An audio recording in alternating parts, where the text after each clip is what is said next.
Türkmenistanyň Ykdysady jenaýatlara garşy göreş gullugynyň işgärleri Daşogzuň Köneürgenç we Ahalyň Bäherden etraplaryndaky un zawodlarynda barlaglary geçirýärler. Azatlyk radiosynyň Ahal we Daşoguz welaýetleriniň habarçylary we çeşmeleri Türkmenistanyň Suw hojalygy ministrliginiň hemde Agdalyan etraplaryndaky un zawodlaryň käbir jogapkär resmilerine salgylanyp, barlaglaryň geçen hepdäniň ortalaryndan bäri dowam edýändigini aýdýarlar. Barlanýar zat berde ýurdun bäni saklaýanlaryndan un öndürýän zawodlary näçe mukdarda un berilipdir. Şol şertname baglaşylypmy, baglaşylmamy. Onu haýhyç doza haçan eltiripdir. Önerilen un haýhy welaýatyň awdurlar jemgyýetlerine uğradylypdyr.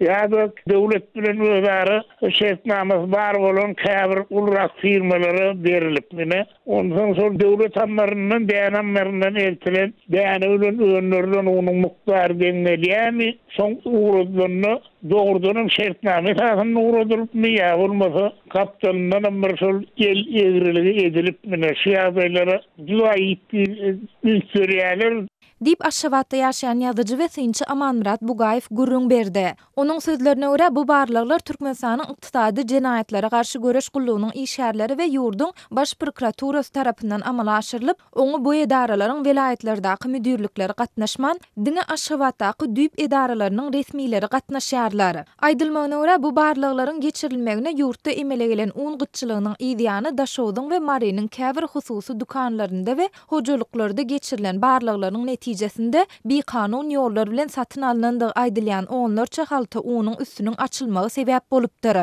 Şol uğurlar bir husus dukanlarda değil, hatta belli öýlerde satylýan haratlarynyň da ýüzeskarlarlygyny aýdýarlar. Şonda käbir öýlerden 15 haltadan 30 halta çelli un tapylyp şolaryň halka has kymmat ýokary bahadan satmak üçin eltilen un diýip aýtdylar. Dip Bugaýew bellidi. Şeýle-de häzirki wagt barlaglaryň dowam edýändigini we ýagdaýlaryň derňelip aktlaşdyrylýandygyny, agdalýan zawodlaryň adynyň efirde agdalmalygyny soran käbir jogapkär resmiler aýtdylar. Ýokarda gurrun edilen meseleler dogrusunda Azatlyk radiosynyň Türkmenistanyň Ykdysady jenaýatlara garşy göreş gullugy we ýurduň baş prokuraturasy bilen habarlaşyp, kommentari almak synanşyklary başa barmady. Ýöne bu maglumatlar Daşogzuň ruhy bilen etrap häkimliginiň regionda indi geçen ýylyň 2-nji ýarymyndan bäri dowam edýän un gytçylygyna täze çözgüt tapmagyň aladasyny edýändigi barada habarlardan bir hepde çemesi wagt soňa gawat geldi. Bu täze çözgüt guruply ýa-da özüni oňarýan adamlaryň öýlerinde barlag geçirip, maşgala agdalarynyň alada edip köpräkden alyp goýan unlaryny konfiskasiýa etmegi öz üçin alýar diýip adynyň efirde agdalmadylygyny soran Daşoguzly çeşmämiz